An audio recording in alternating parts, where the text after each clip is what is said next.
बिस्मिल्लाहिर्रहमानिर्रहीम, अस्सलाम वालेकुम। मैं हूं डॉक्टर शुमाइला गफ्फार और मैं हूं अफजा चौधरी।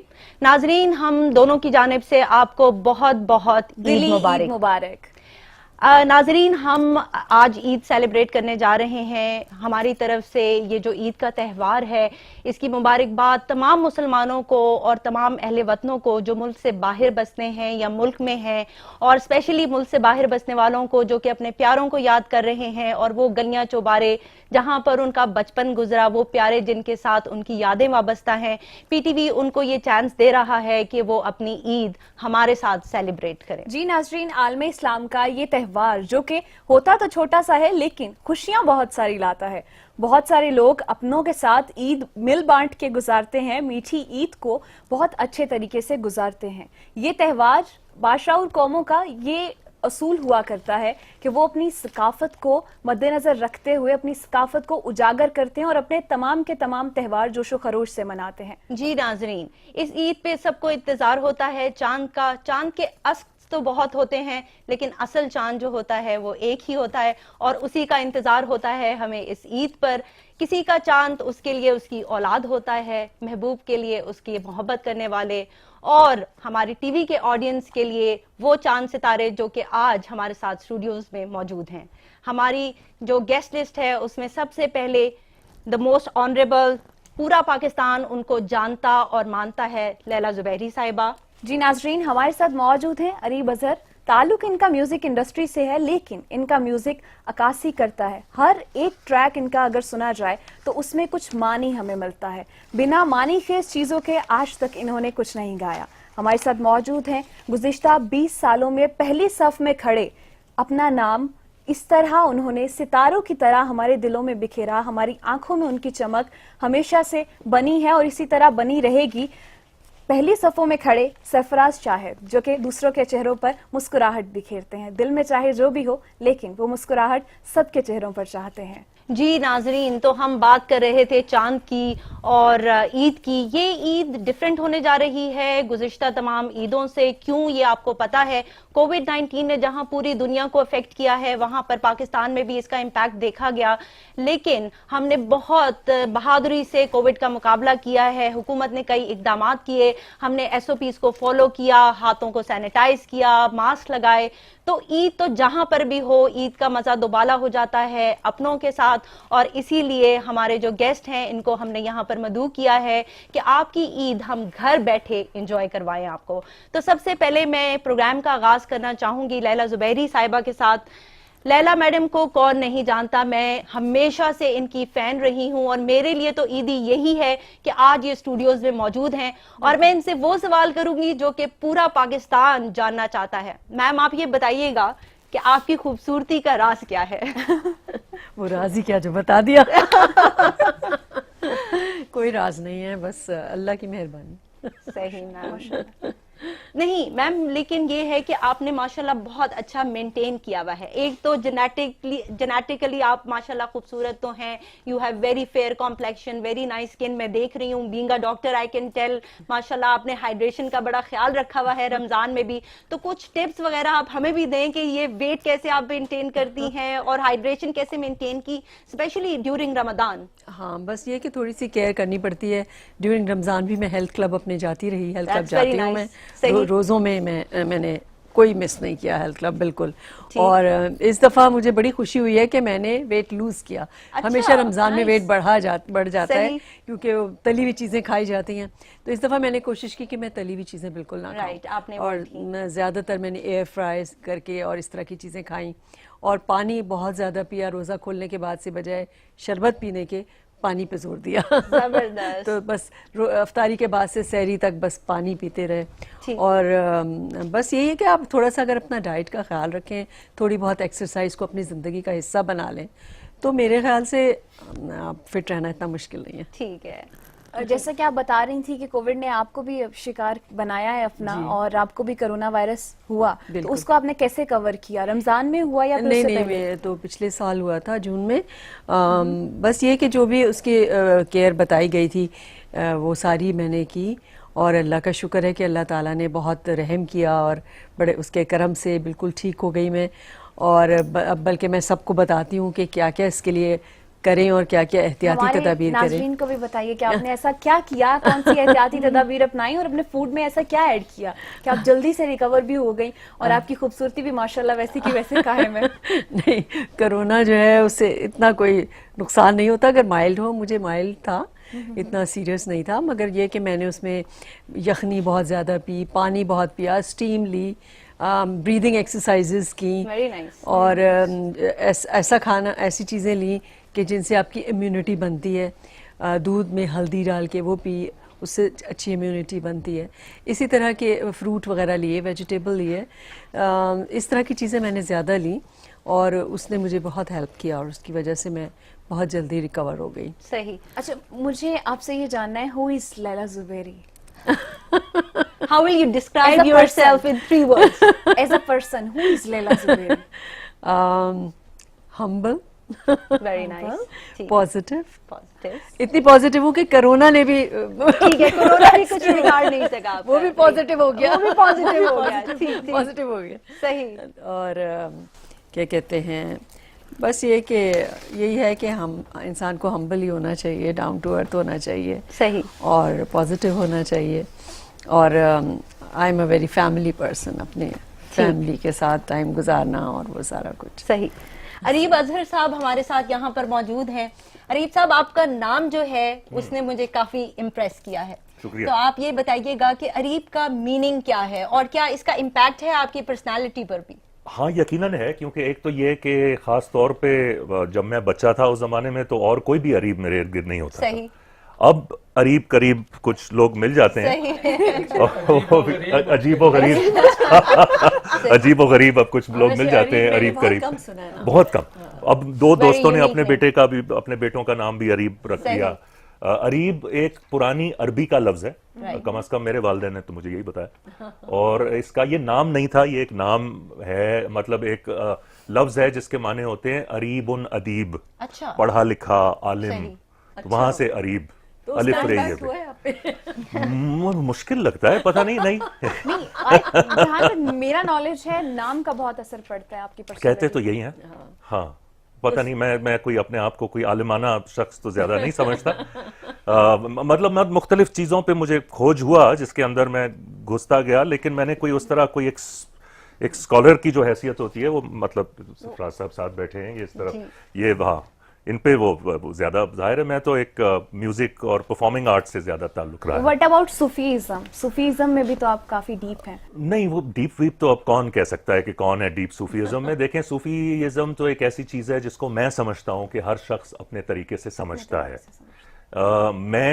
मुझे जो उसमें खूबसूरती नज़र आती है, और जब मैंने सूफीज़म के बारे में पढ़ना कम किया और ख़ुद जिनको हम सूफ़ी शोरा कहते हैं हमारे खित्ते में, उनकी शायरी पढ़नी शुरू की, तो मुझे जो उसमें खूबसूरती नजर आई वो एक यूनिवर्सल उसका जो पैगाम है, जो कि एक वादतुल वजूद का है, सही। जो कि बुनियादी तौर पे कहता है कि सारे मज़ाहिब का जो जड़ है वो एक है, और हर इंसान हर दुनिया में जो है उसकी एक ही खोज है, एक ही आप जब हकीकत से ढूंढने उसकी लॉ निकलेंगे, होती है, तो आपको खुदा ही मिलेगा, अल्लाह ही आप हर जगह पाएंगे। और वो मुख्तलिफ कल्चर्स में उसके मुख्तलिफ नाम रखे जाते हैं उस तरीके को।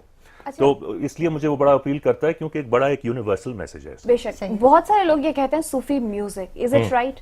ये बहुत अच्छा सवाल है आपका, क्योंकि जब मैं बड़ा हो रहा था, जब मैं बच्चा था, उस वक्त सूफी म्यूजिक नाम की कोई चीज नहीं थी। सही। उस वक्त जो ये आबदा परवीन थी, पठाने खान थे, आलम लोहार थे, तुफैल नियाजी थे, रेशमा जी थी, ये हमारे फोक सिंगर्स होते थे, फोक म्यूजिक ये कहलाया जाता था। सूफी म्यूजिक लफ्ज शुरू हुआ मेरा ख्याल में कि सबसे पहले जुनून से, जिन्होंने सूफी रॉक शुरू किया, और फिर कोक स्टूडियो से एक सूफी म्यूजिक। और अब ये एक समझा जाता है कि अगर कोई भी आके कोई भुल्ले शाह की या कोई सूफी शोरा की या अल्लाह या मौला या कोई पैगंबर की कोई जिक्र कर दे तो वो सूफी म्यूजिक हो जाता है। हालांकि वो पॉप म्यूजिक भी हो सकता है, वो फोक भी हो सकता है, वो कव्वाली भी हो सकती है। तो सूफी म्यूजिक तो ऐसा सच नहीं है, सूफी पोइट्री है जिसको आप मुख्तलिफ तरीके से बयान कर सकते हैं। सरफराज शाहिद साहब हमारे साथ यहाँ पर मौजूद हैं। आपने कई किताबें लिखी हैं, आपको कई अवार्ड्स मिल चुके हैं। प्राइड ऑफ परफॉर्मेंस अवार्ड आपको मिला है, अमीर खुसरो अवार्ड आपको मिला है, इसके साथ साथ लाइफ टाइम अचीवमेंट अवार्ड भी आपको दिया गया है।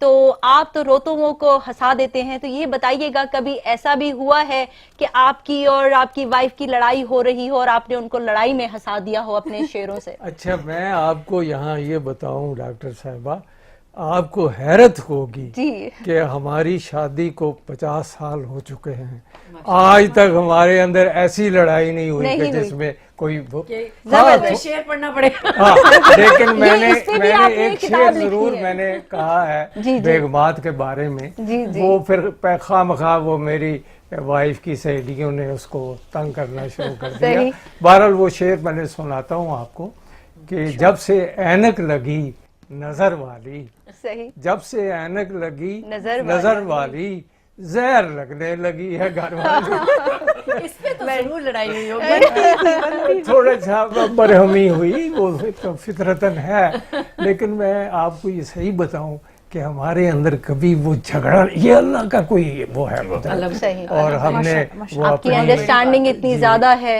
हाँ माशाल्लाह। तो माशाल्लाह। बस वो कुदरत ने इधर मुझे यानी जो था ये मेरा फैमिली लाइफ उसको भी ठीक रखा, उधर जो मेरी अदबी लाइफ थी उसमें भी अल्लाह ताला ने बरकत डाली।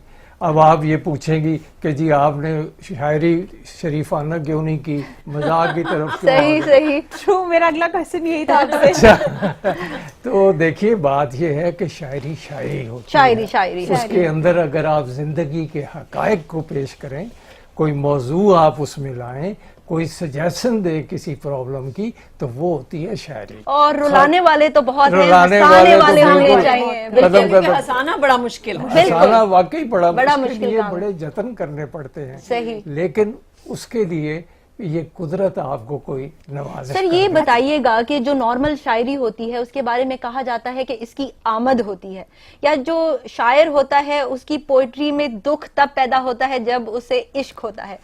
तो आपकी ये जो मज़ाहिया शायरी है इसकी भी आमद होती है, ये किस तरह से डिफरेंट ये है? बड़ा मुश्किल सवाल आपने कर दिया, ये इश्क विश्क का आपने सही, पूछ लिया। सही। तो बहरहाल बात ये है कि मैं जो शेर कहता हूँ वो कोई शख्सियत मुझे इम्प्रेस कर जाती है, कोई मंजर मुझे पसंद आ जाता है, ठीक। कोई वाकया ऐसा हो जाता है चलते चलते कि फौरी तौर पे शेर हो जाता है, या कोई और ज़िंदगी के बेशुमार मौज़ूआत हैं जिन्हें देखकर अगर आपके पास मुज़हिक आँख है जो मज़ाक को उसमें से निकाल सकती है, तो वो आपको शेर अता करते हैं। आपका प्रोफेशन क्या है? ये तो आपका पैशन है। प्रोफेशन मेरा है माहिर मौसमियात। अच्छा, हाँ, जबरदस्त। यानी मैं बहुत ही मौसम कॉन्ट्रास्ट है मौसम का, लेकिन दिनों का मौसम फिर मैंने बाद में पढ़ना शुरू किया सही। तो वो मुझे ज्यादा अच्छा लगा। बहरहाल मैं मौसमियात में रहा कोई 30-35 साल मैंने वहाँ सर्विस की